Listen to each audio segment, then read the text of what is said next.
अस्सलाम वालेकुम वीवर्स, मैं मुहम्मद अनवर जोइया। तुसी देख रहे हो पंजाबी विसाख। ए मेरे पीछे तुसी देख रहे हो 22 हार्स पावर का ब्लैक ओल्ड इंजन।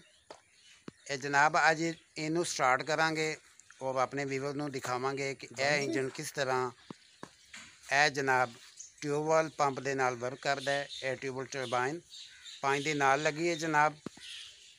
तो अज की वीडियो बहुत ही शानदार। साड़ी पूरी कोशिश होती कि असीं तुहानूं पंजाब की खूबसूरत वीडियो बर वक्त दिखाते रहिए। तो वीडियो शुरू करने तो पहले तमाम व्यूवर्स नूं रिक्वेस्ट करांगे कि साढ़े चैनल पंजाबी विसाख नूं जरूर सबसक्राइब कर दिओ। हुण जनाब करन लगे हैं वीडियो का आगाज़। वीडियो नूं स्किप नहीं करना, पूरा वॉच करना तो तुसीं रहना ही साडे नाल नाल।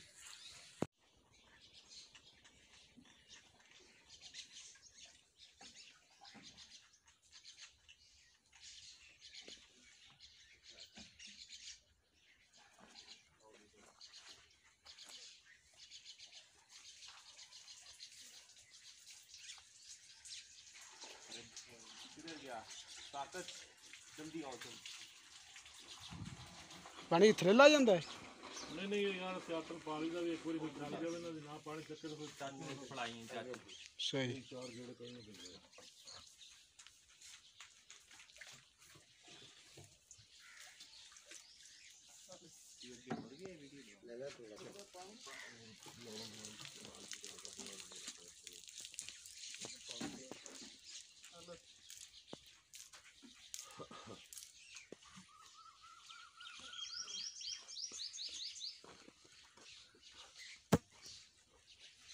चलो भाई शाबाश है।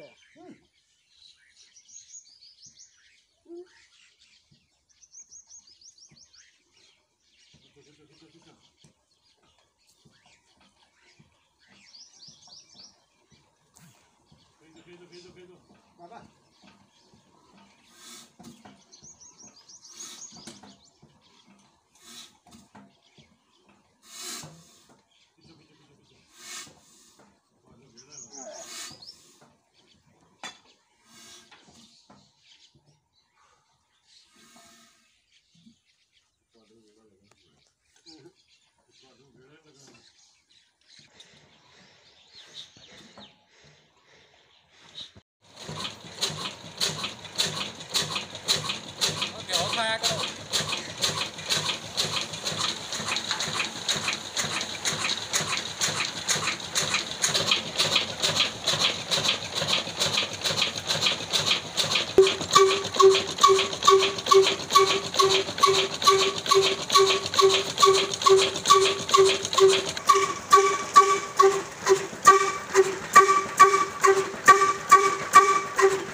ਤੁਹਾਨੂੰ ਦਿਖਾ ਰਿਹਾ ਸੀ ਅਸੀਂ 22 ਸਾਲ ਪਾਵਰ ਦਾ ਇਹ ਬਲੈਕ ਗੋਲਡ ਇੰਜਨ ਇਹਨੂੰ ਸਟਾਰਟ ਕੀਤਾ ਜਨਾਬ ਔਰ ਟਿਊਬਲ ਟਰਬਾਈਨ ਦੇ ਨਾਲ ਇਹ ਵਰਕ ਕਰ ਰਿਹਾ ਸੀ ਤੇ ਤੁਹਾਨੂੰ ਦਿਖਾ ਰਿਹਾ ਸੀ ਅੱਜ ਦੇ ਬਹੁਤ ਹੀ ਖੂਬਸੂਰਤ ਮਨਾਜ਼ਰ। ਉਮੀਦ ਹੈ ਅੱਜ ਦੀ ਵੀਡੀਓ ਤੁਹਾਨੂੰ ਬਹੁਤ ਹੀ ਅੱਛੀ ਲੱਗੀ ਹੋਣੀ ਹੈ ਤੇ ਵੀਡੀਓ ਅੱਛੀ ਲੱਗੇ ਤਾਂ ਸਾਡੇ ਚੈਨਲ ਪੰਜਾਬੀ ਵਿਸਾਖ ਨੂੰ ਜ਼ਰੂਰ ਸਬਸਕ੍ਰਾਈਬ ਕਰ ਦੇਣਾ। ਮਿਲਾਂਗੇ ਇੰਸ਼ਾਅੱਲਾ ऐसी ही प्यारी वीडियो लेके, तब तक अल्लाह हाफ़िज़।